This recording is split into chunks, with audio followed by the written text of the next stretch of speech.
Sign it and get it over with. My wife snapped, forcing me to sign away everything with her lawyers grinning beside her. She truly believed I was nothing but a foolish old contractor, but what she didn't know was that I had already tucked away every asset and captured her entire setup on tape.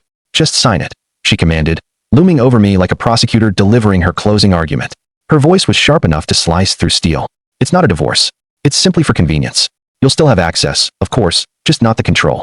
The papers landed on my desk with a practiced flick of her wrist. She'd clearly rehearsed this moment, probably using that same smug, condescending tone she reserved for correcting waiters or reminding me that this century doesn't need your little rituals, Paul. Her young, polished lawyer sat only a few feet away, his legs crossed, tapping an expensive pen against his clipboard as if he were already billing me by the minute. He was definitely too young to remember the dark ages of dial-up. His tie screamed, "Look how successful I am." I slowly looked up from the document and met her gaze. Her mouth held a smile, but her eyes, her pupils, were hard, tiny, bright points of triumphant anticipation. She was celebrating already.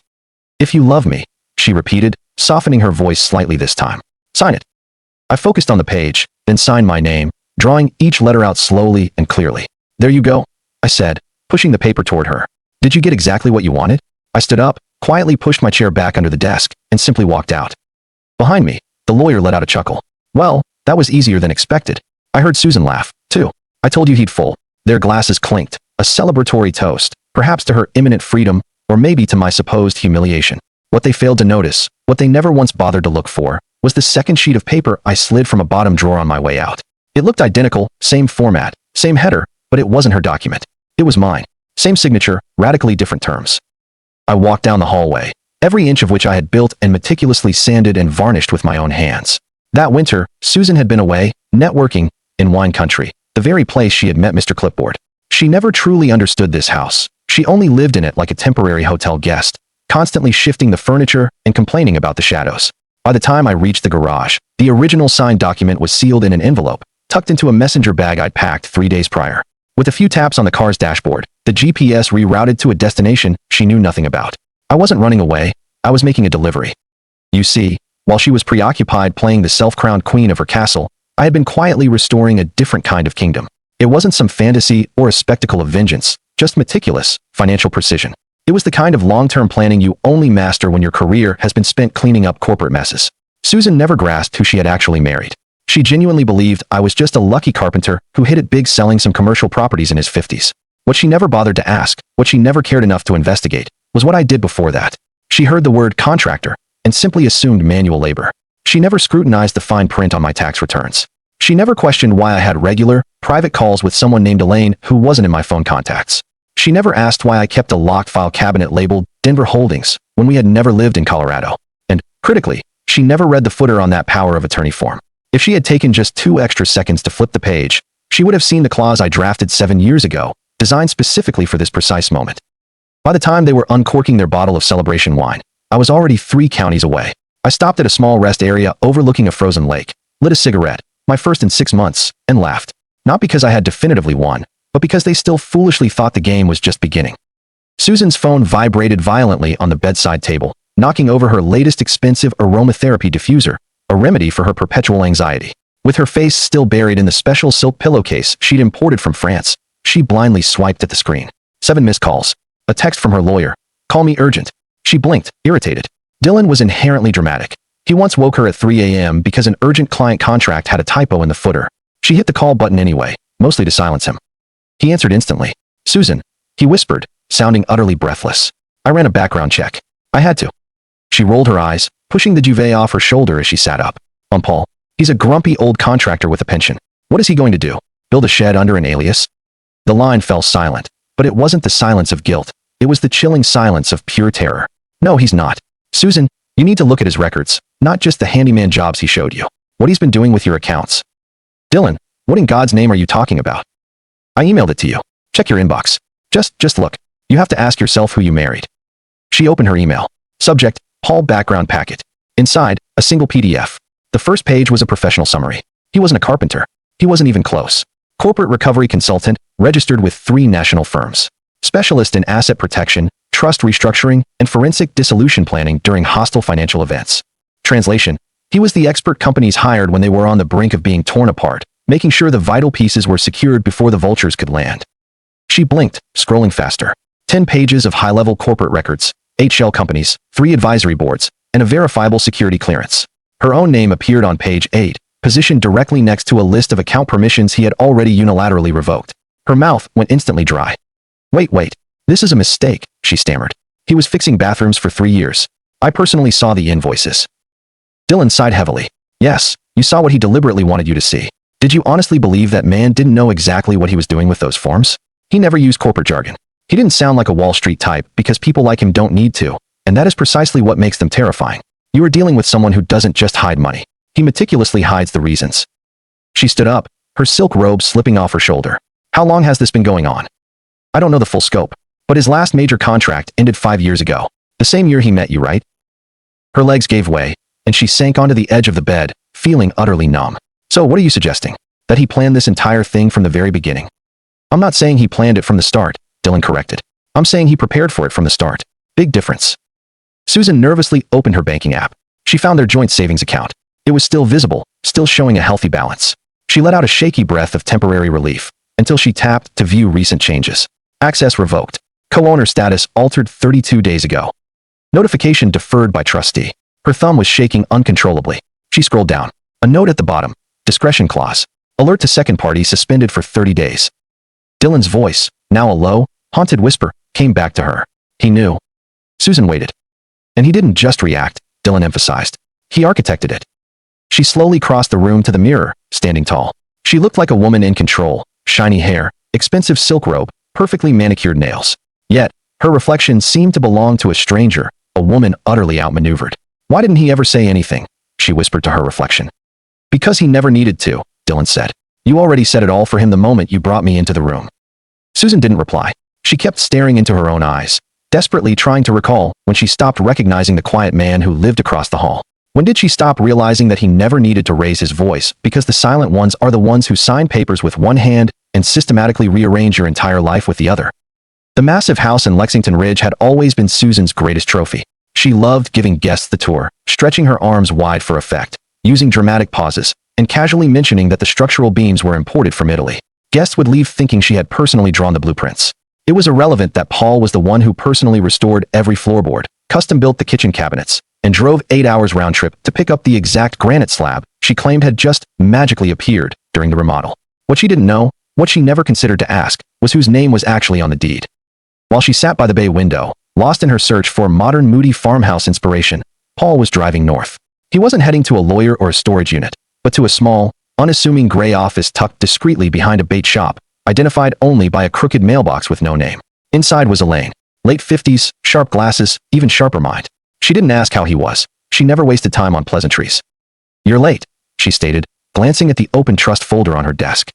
Traffic, Paul replied with a weary, practiced smile. She slid a form toward him. This is the final step. Once we file this amendment, the title will be completely sealed until the end of the lockup period, which means she can't touch it. Not now, not in 5 years, he finished her thought. Elaine nodded. It's already retroactive. The original title date places it outside of marital acquisition. Paul signed, without a moment of hesitation. Elaine clipped the document into a folder, placed it in a pre-stamped envelope, and tapped her nails. Done. Back in the trophy house, Susan was stuck on hold with the county clerk's office, her finger impatiently tapping a wine glass like a nervous telegraph machine. The walls around her suddenly felt too quiet, too large, too much like they didn't belong to her. When the clerk finally answered, Susan immediately interrupted. I'm calling to confirm a real estate title. My husband may have filed something unauthorized. The clerk asked, what is the property address? She gave it to him. Clicks, typing. I'm sorry, ma'am. There's no current title transfer in your name. No, she said, pinching the bridge of her nose. I mean a recent transfer from my name, as if someone was trying to override it. There's no record of you ever holding the title, ma'am. The property is currently in the name of a closed trust. It has been for, more clicks, 6 years. Susan froze entirely. What? What do you mean 6 years? I live here. I personally renovated here. Yes, ma'am. But you have never been the owner. Not according to our records. Click. Dial tone. Susan stood in the absolute center of the open concept living room she believed she ruled. She was surrounded by the carefully curated artifacts of a life she assumed was secure. Candles arranged just so, decorative bowls holding nothing, and $2,000 rugs that no one was permitted to step on. None of it mattered now. None of it was hers. The entire illusion had just shattered. She threw her phone against the wall. It bounced back with a dull, sickening thud. She stormed into the study and yanked open the empty file cabinet. No deed, no paperwork, just a yellowed receipt from Home Depot and a single half-eaten work glove. The framed wedding photos on the bookshelf seemed to stare at her. Paul's eyes in the picture suddenly seemed to know something, to know everything. She screamed, not the theatrical, dramatic kind, but a guttural, choked sound, as if her lungs were trying to physically expel the realization. It was too late. In the small gray office, 2 hours north, Elaine glanced at Paul's hand. He held his gold wedding band loosely between two fingers. Are you going to keep it? Paul smiled faintly. Not anymore. He dropped it into the paper shredder next to the desk. It made a soft, barely audible clink. Elaine looked up. Are you certain about this? I was certain the day she walked into that study with a lawyer and that smug smile. The paperwork is just catching up now, he said. And just like that, the shared empire Susan thought she possessed was revealed to be nothing more than a well-decorated illusion, a private trophy case held entirely in someone else's name. Susan slammed the Tesla door with enough sheer force to make the nearby valet visibly flinch. She didn't wait for the ticket. She stormed into Dylan's office, wearing oversized sunglasses, designer boots, and carrying a fury that seemed to precede her in the elevator. She skipped all formalities. Tell me you can fix this. Dylan looked up from his desk, his face pasty white. His tie was loosened and crooked. This wasn't his usual smug confidence. This was the face of a man who had been checkmated on his own board. You saw the back, right? Susan stopped dead. What back? The power of attorney form, the one he signed. She narrowed her eyes. There was no back. I was standing directly over him. Dylan leaned forward, his hands shaking slightly. Yes, there was, Susan. I have a copy right here. He opened a folder and slid a familiar-looking document across the table. Her signature, Paul's signature, all official. Then he flipped it over. There it was, highlighted in neat blue ink, positioned like a waiting dagger. Authority revoked for breach of marital trust, including but not limited to the presence of undisclosed third-party legal influence during signing. Susan stared at the words as if they were literally written in flame. Dylan whispered, he set you up. What in the hell does that even mean? It means the very moment you brought me into that study, the clause legally activated. Your demand became coercive. I was a witness, your lawyer, applying pressure to secure authority. And now, that entire document voids itself. She stood there, completely stunned. But he signed it. He signed his version with that clause already embedded. Dylan pulled out a second sheet, a time-stamped photo of Paul holding the signed page, the camera angle clearly showing Susan and Dylan hovering in the background. Then he produced a small USB stick. He recorded the entire conversation, too. Her stomach plummeted. I never authorized a recording. He didn't need your authorization, Dylan snapped.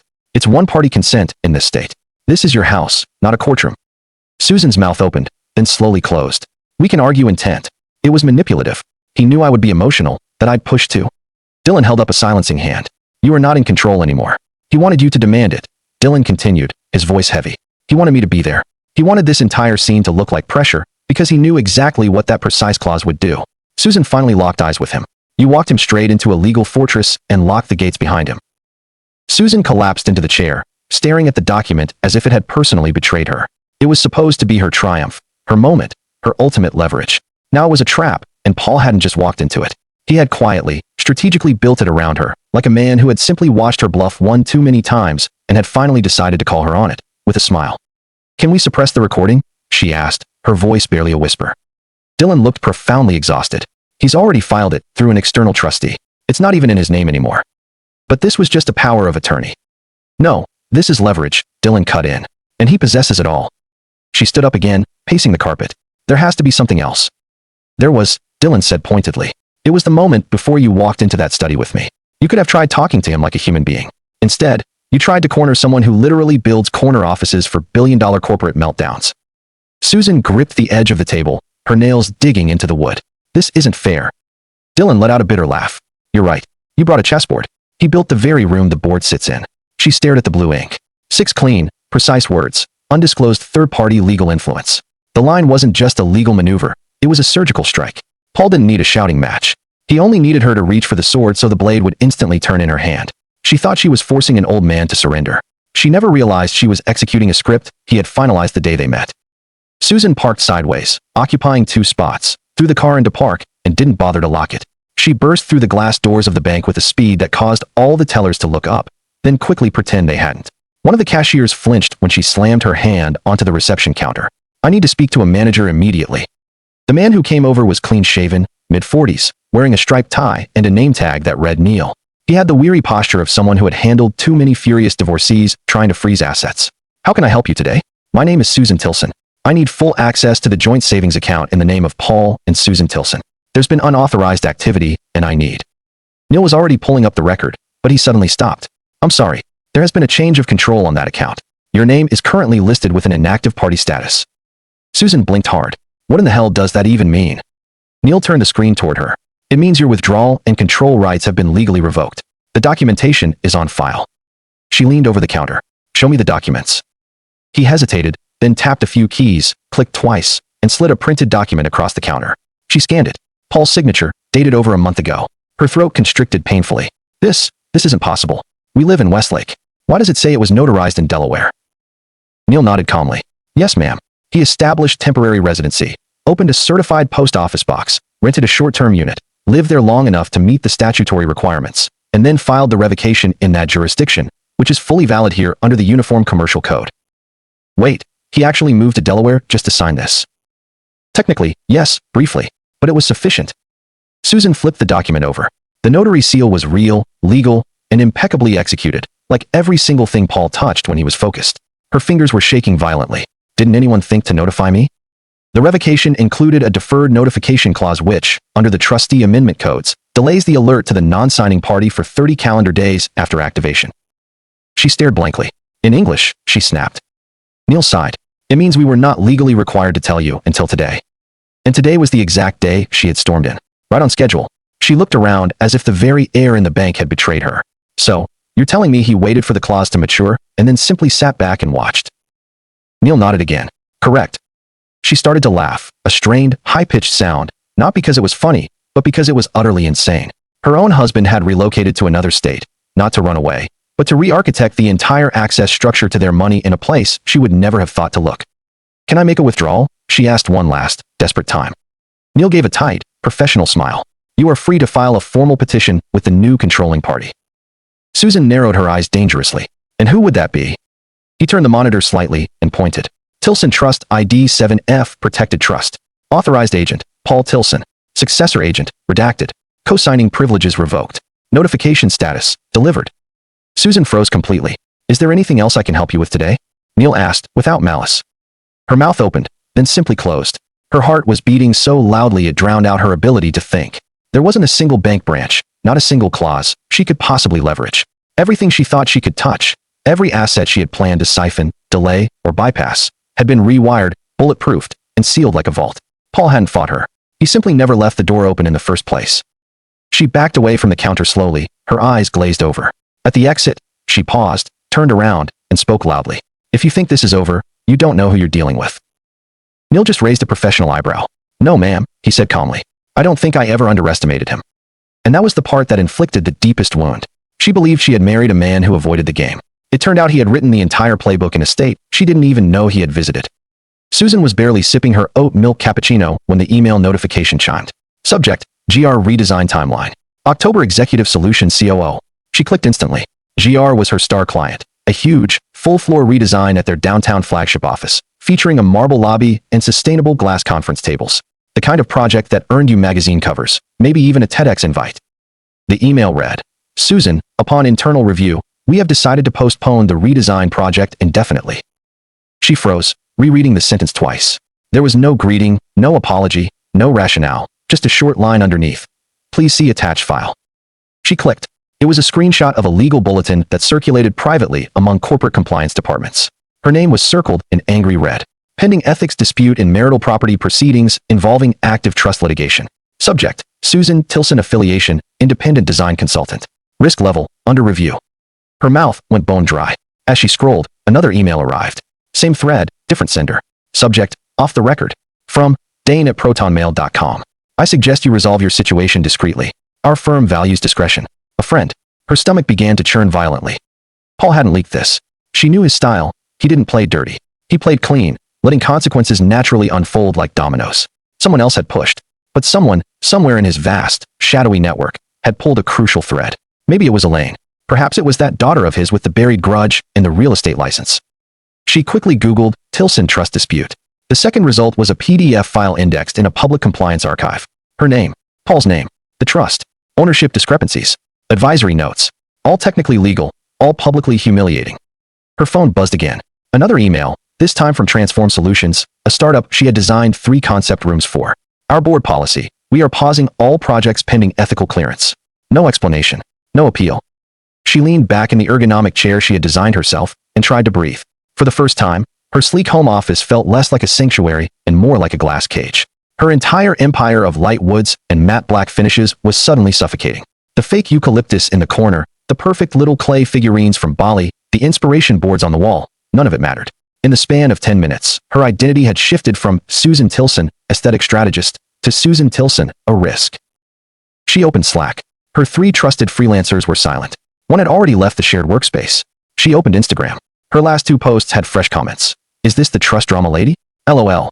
Karma, huh? Aren't you being sued or something? She logged off, but the room was still quiet, still betraying nothing. She grabbed the phone and called Dylan.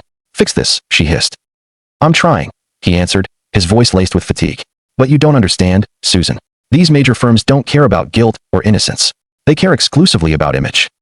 It is destroying my entire career, she insisted. No, Susan, Dylan countered. He's not destroying it. You handed him the match. You just let the room fill with gas first. The line disconnected. She threw the phone across the room. It hit the wall and clattered to the floor. From her window, she could see the city skyline, a view she once thought she owned a piece of. Now, she wasn't certain she could even walk into one of those lobbies without someone discreetly scanning her name and politely asking her to wait outside. The collapse had begun, not with a crash or blazing headlines, but with soft, damaging whispers behind closed conference room doors. And in her world, that is precisely how empires truly die. The login screen blinked at her like a deliberate taunt. Access denied. Susan typed her password again, pressing the keys harder this time. Access denied. She clicked Forgot Password, entered her security code, and verified her email, only to receive a message that sent a chill down her spine. This user account is no longer recognized by the system. It was the tax software they had used together for 6 years. The very system Paul had insisted upon. Secure, encrypted, double-backed up, and mirrored cloud redundancy. Overkill, she used to joke. We're not running the Pentagon. Now she couldn't even find the front door. She minimized the tab and opened their shared digital drive. The folder labeled Shared Finance. Gone. Not empty. Gone. She clicked through every drive, every subfolder, every backup. Nothing. It had vanished as if it had never existed. She called Dylan in a panic. He's deleting absolutely everything. He answered on the second ring, his voice calm, but deeply tired. He's not deleting it. What? He's relocating it. They're cutting you out of the mirror. Legally, that is impossible. It's more than possible, Dylan said, now fully alert. He's archiving every shared record into a sealed trust container. Your user permissions were intrinsically tied to your co-signing rights. Once those were revoked, your access automatically expired. Are you saying what? That he programmed this to happen? Dylan exhaled slowly. Susan, your husband doesn't just build systems. He builds the exits first. You were on borrowed digital time from the second he signed that trust. Her hands were shaking violently. And what is happening now? What's happening now, Dylan said flatly, is that you are being deleted. Not contested, not fought, just erased. She stared at the blank screen where the files she believed were hers, wedding contracts, design invoices, joint tax returns, were no longer accessible, as if Paul had taken a giant virtual scalpel and cut her out, pixel by precise pixel. Then her phone buzzed. A new email from Paul. Subject, severed. No body text, just an attachment, an audio file. She tapped play. Her own voice crackled through the speaker. Just sign it. The fury and demanding tone were unmistakable. In the background, Dylan's soft, knowing laugh. Then silence, only static. It was the moment she thought she had total control, now frozen, time-stamped, and weaponized against her. She dropped the phone as if it had burned her hand. It skittered across the polished floor and came to rest under the coffee table, next to a decorative tray she had once insisted on buying from an exclusive boutique in Prague. It suddenly looked utterly ridiculous. Everything did. The curated bookshelf, the mid-century chairs no one ever actually sat in, the $1,000 pendant light she had justified as functional art. Her carefully constructed empire had become a beautiful, hollow, untouchable showroom. She grabbed the phone again, redialed Dylan. Voicemail. She stood up, paced frantically, punched the air, screamed at nothing, and then collapsed back onto the chair. Another buzz, a system notification. You have been removed from the shared Dropbox. Tilson BMEB archive. She covered her mouth with her hand, a choked sob escaping. She hadn't truly cried in years, not even when her father passed away. Now, the tears were neither polite nor pretty. They gushed out as if a dam had burst, because this wasn't mere retaliation. This wasn't a man venting rage. This was a methodical, surgical deletion. Paul wasn't trying to ruin her. That would have been emotional and messy. He was doing something far worse. He was quietly, precisely undoing her from his life, and by the look of things, he had only just begun. The receptionist at Dr. Lindholm's practice didn't recognize Susan immediately, likely due to the enormous sunglasses, the pulled-up scarf, and the frantic way she chewed her gum, like a woman desperately trying to mask the fact she was crumbling. "Do you have an appointment?" the girl asked, too young to recall Susan's face from the carefully curated couple sessions of years past. "No," Susan replied, her voice clipped and raw. "Tell her it's me. She'll know." 10 minutes later, she was ushered into the exact same room where she and Paul used to sit on opposite ends of a plush leather couch, arms crossed, hearts fully armored. The walls were still that calming gray. The same subtle diffuser was hissing essential oils into the air, but nothing felt safe anymore. Dr. Lindholm looked a little older. Her sharp bob was longer now, streaked with silver, but her eyes, those frustratingly neutral, therapist eyes, were identical. She didn't ask, "How are you?" She didn't need to. Susan sat down and threw her sunglasses onto the coffee table like a hostile threat. "I need to know what he told you." The doctor merely folded her hands and waited patiently. "You remember Paul, right?" "Yes," she said softly. "And I remember you, Susan." "I'm being erased," Susan snapped. "Digitally, legally, financially. He has activated some kind of ghost protocol and simply taken my name with him." Dr. Lindholm nodded slowly. Susan leaned forward conspiratorially. "He told you he was going to do this, that he was planning it all those years we were coming here." The therapist took a measured, deep breath. "He didn't say he didn't plan it, Susan. He said he prepared for it." Susan blinked. "So what? He came in here all sweet and stoic, talking about boundaries and forgiveness, all while actively plotting my destruction?" "No," the doctor gently corrected. "He genuinely hoped he wouldn't have to use it." She leaned forward slightly. "But Paul always prepares. You knew that about him when you married him." Susan looked at the bookshelf behind the doctor, hating that calm, academic tone. She hated being on the wrong side of the glass. Dr. Lindholm continued, "You mistook his silence for weakness. But Paul doesn't scream when things break down. He silently catalogs them. So when the inevitable collapse finally arrives, he's already standing somewhere completely else." Susan pressed her fingers hard against her temples. "So what now? What? Does he just win? Does he simply ride off into the sunset like some spreadsheet samurai?" The doctor didn't smile, but there was a quiet, knowing look in her expression. "I am not here to take sides, Susan," she said. "But Paul asked me a question during your last session. What would it take for someone to reclaim their identity without spilling blood? I didn't have an answer then. I think he found one." Susan felt her throat seize up. "So, I'm completely on my own in this now." Dr. Lindholm hesitated, then pulled a worn, laminated business card from her drawer. She slid it across the table. Susan picked it up. It wasn't a lawyer or a corporate contact, just a name and a number. She froze. "This is my sister's number." "Yes. We haven't spoken in 6 years." "I know. She blocked me." "I know," the doctor repeated. "But she is the only person who came to me after the wedding and asked if you really understood what you were doing. And she is the only person Paul ever admitted to respecting, even when she openly hated him." Susan stared at the card as if it were a ticking time bomb. She came to one silent session once, listened, left, and never came back. But she said something to Paul that he never forgot. Dr. Lindholm met her eyes directly. She told him, "Just because she's beautiful doesn't mean she's right. You'd better build an exit before she figures out how to burn the house to the ground." Susan stood up, feeling shaky. "Are you telling me my own sister, who ignored me at my wedding, was on his side the whole time?"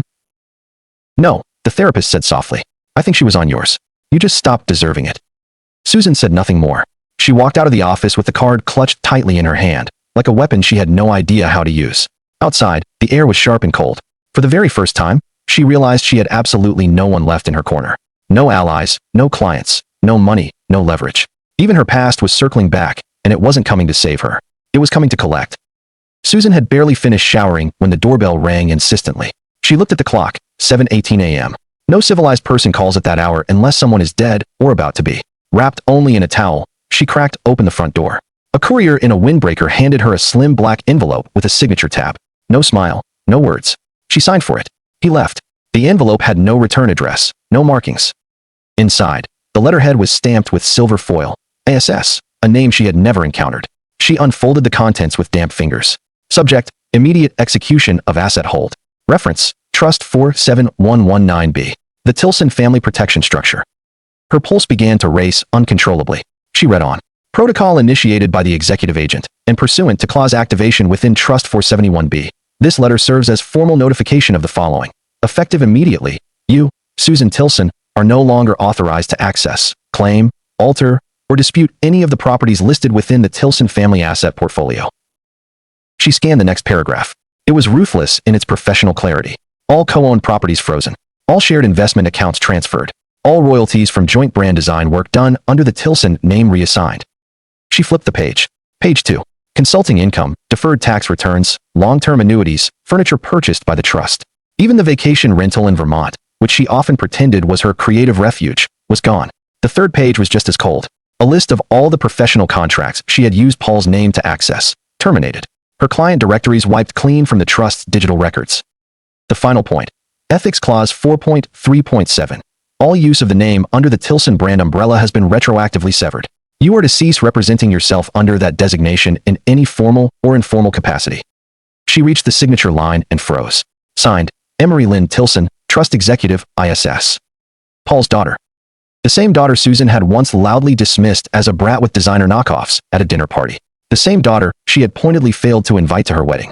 The same daughter who showed up anyway, wearing a simple gray blazer and a quiet fury, and hugged Paul like she already knew everything. Susan had casually dismissed her as insignificant. It turned out Emery had been quietly studying and patiently waiting. The name echoed in Susan's ears as Paul used to mention it briefly. My little bunker, he had joked once, in case the world decides to implode. Now it was real. A full-fledged legal entity managed by a woman who owed Susan nothing and remembered absolutely everything. She stumbled back and sank onto the stairs. The cold wood pressed against her back as she stared at the letter, the pages fluttering like cold execution orders. ISS wasn't just a trust. It was an armory, and she had been utterly disarmed. The phone on the table buzzed. A text from Dylan. I got the notice. It's airtight, too. We can try to challenge it, but this isn't a courtroom game anymore. It's asset architecture. Her fingers hovered uselessly over the keys. She typed a few words, deleted them, typed again, and then threw the phone across the room one last time. She tried to stand, slipped, and sank back onto the stair. Why? What do you possibly do when everything you believed was yours was, in fact, never yours at all? Not the money, not the professional reputation, not even the name. Paul hadn't just erased her from his life. He had meticulously re-architected the very foundations underneath it. In the new version, she wasn't even a footnote. She was a legal ghost, unrecognized, unwelcome, and utterly unnecessary. The house was quiet again, but this time, the silence was not peaceful. It was an empty quiet, not the kind that comes from absence, but the kind that comes from being slowly and expertly gutted from the inside out. Susan walked back into the study. Her heels clicked faintly against the hardwood floor that Paul himself had installed. She hadn't noticed the quality before. The immaculate craftsmanship, the sheer precision, the quiet way the boards fit together without protest. Now, the air smelled different, less like expensive oils and teakwood, more like the stale final breath of something that had just expired. The desk was bare. Every single document, every file, every piece of paper that had once cluttered its surface, the confetti of their shared empire, was gone. Even the leather blotter had been removed. No mess, no drama, just total, definitive absence. Out of habit, her fingers brushed the drawer pull. She pulled it open slowly. It was empty, save for one thing. Taped to the inside, centered deliberately, waiting for her. It was a single yellow sticky note. Her eyes fixed on the handwriting, the tight, controlled cursive that Paul used when he needed every letter to land with the force of a signature. It read, "You didn't marry a contractor. You married a contingency." Her breath hitched. She stood frozen, reading it again and again, as if willing it to change. As if there were some version of reality where this note wasn't the final, crushing word. It didn't scream a threat. It didn't taunt her. It didn't gloat. It simply was. Unapologetic. Finished. She reached out to tear it off, but her hand trembled too much. This was the last thing he would ever leave for her. And unlike the house, the accounts, or the name, this could not be revoked. It was hers now, etched forever in ink and memory. Across town, in a classic diner that still used glass sugar shakers and served coffee thick as oil, Paul sat opposite Emery, his daughter, and now his executive. The fluorescent light hummed softly above them. There was no music, just the gentle clatter of plates and the quiet hum of the refrigerator behind the counter. Emery stirred her tea with measured calm, watching her father closely. Paul never spoke much. He never needed to, especially not with her. The waitress came by and poured him more coffee. He thanked her quietly. Then, with a steady hand, he reached into his coat pocket, pulled out a plain gold wedding band, and placed it inside the napkin holder. Just like that. No words, no fanfare, just gone. Emery didn't ask why. She didn't have to. She simply reached across the table and tapped his coffee mug twice. A clear signal. A final closure. Back in the study, Susan sank into the same chair Paul had vacated weeks ago. The one where she had demanded signatures, absolute control, and constant validation. The one where she had believed power resided in paper, ink, and whispered threats over glasses of wine. Now, all that remained was the echo. She looked at the note one last time. You didn't marry a contractor. You married a contingency. No courts, no messy confrontation, no grand revenge. Just preparation. And now, flawless execution. Thanks for watching. Make sure to subscribe to the channel and leave a like. Share your thoughts about this story in the comments.